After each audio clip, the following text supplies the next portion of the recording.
Halo semuanya, perkenalkan nama saya Septiana Puspita dengan NPM 25030500074. Pada video kali ini saya akan menjelaskan 14 soal konsep dasar PKN untuk memenuhi tugas AAS. Berikut penjelasan dari 14 soal konsep dasar PKN. Soal yang pertama, sebutkan dan jelaskan landasan pendidikan kewarganegaraan di sekolah dasar. Pendidikan kewarganegaraan di sekolah dasar memiliki 3 landasan utama. Yang pertama yaitu landasan filosofis. Landasan filosofis adalah Pancasila.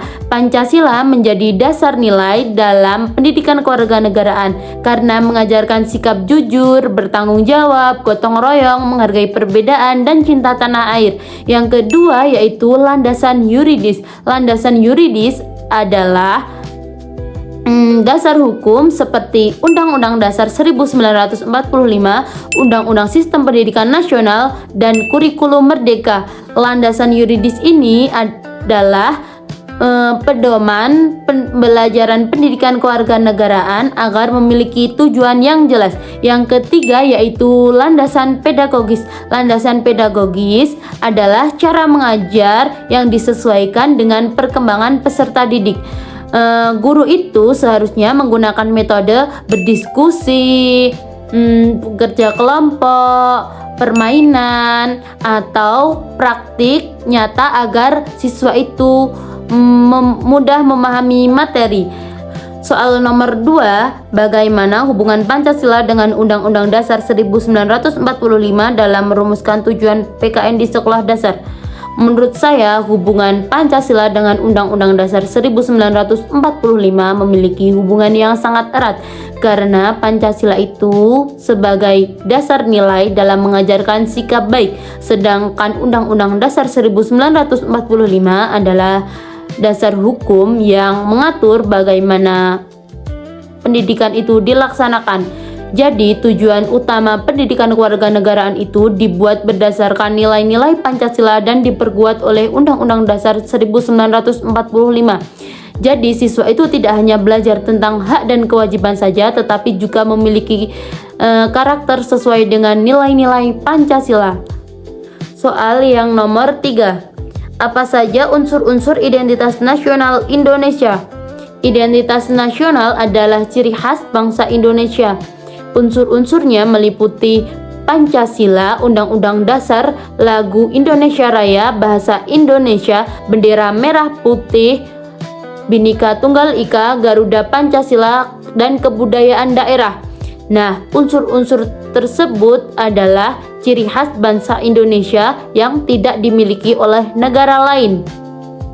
Soal nomor 4. Sila mana yang paling berperan membentuk karakter gotong royong? Menurut saya, sila yang paling berperan dalam membentuk karakter gotong royong yaitu sila ketiga yang berbunyi Persatuan Indonesia. Gotong royong itu mengajarkan untuk kerjasama, saling membantu, dan tidak mementingkan dirinya sendiri. Contoh di dalam pembelajaran PKN, guru bisa mengajak siswa untuk bekerja sama atau mengajak siswa untuk membersihkan lingkungan sekolah agar siswa tahu apa arti gotong royong. Nah, soal yang kelima, sebutkan contoh hak dan kewajiban warga negara yang tercantum dalam Undang-Undang Dasar 1945. Nah, hak warga negara Indonesia adalah mendapatkan pendidikan yang layak, berhak menyampaikan pendapat, berhak memeluk agama sesuai dengan kepercayaan, berhak mendapatkan pekerjaan, dan kemudian kewajiban warga negara Indonesia adalah kewajiban membayar pajak, mematuhi aturan, kewajiban ikut bela negara, kewajiban menghargai hak orang lain. Soal nomor 6. Bagaimana guru menyikapi siswa yang lebih menuntut hak daripada kewajiban? Guru harus memberikan penjelasan apa itu hak dan apa itu kewajiban. Misalnya, siswa itu ingin mendapatkan hak untuk menggunakan fasilitas sekolah dan ia tidak mau menjalankan kewajibannya untuk membersihkan kelas. Guru itu harus mengajak siswa untuk membuat peraturan dan menghargai siswa yang mempunyai sikap tanggung jawab. Dengan begitu, siswa itu tahu jika ingin mendapatkan haknya, ia harus melakukan kewajibannya. Karena hak dan kewajiban itu dilakukan seiringan. Nah, soal nomor 7, sebutkan prinsip-prinsip demokrasi dan contoh hak asasi manusia. Prinsip-prinsip demokrasi meliputi musyawarah, menghargai pendapat orang lain, persamaan hak, kebebasan yang bertanggung jawab, menaati aturan hukum.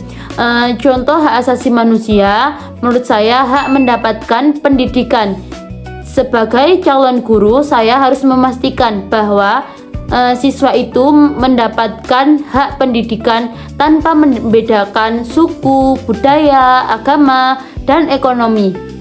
Berikutnya soal nomor 8. Bagaimana mengajarkan demokrasi kepada siswa SD? Karena siswa SD itu masih pada tahap berpikir konkret, jadi guru itu harus menggunakan pengalaman nyata. Misalnya, siswa itu memilih ketua kelas dengan pungutan suara, kemudian membuat aturan kelas bersama, musyawarah. Dengan begitu, siswa itu tahu apa arti demokrasi dan tidak hanya menghafalkan materi saja. Berikutnya, nomor 9. Bagaimana wawasan Nusantara mewujudkan persatuan dalam bidang politik dan ekonomi? Nah, wawasan Nusantara itu mengajarkan bahwa Indonesia adalah satu kesatuan. Kita adalah satu bangsa. Dalam bidang politik, seluruh daerah tetap berada dalam NKRI dan memiliki hak yang sama. Dalam bidang ekonomi, pembangunan harus merata agar semua daerah dapat berkembang. Jadi, wawasan Nusantara itu menjaga persatuan dan menciptakan pemerataan pembangunan.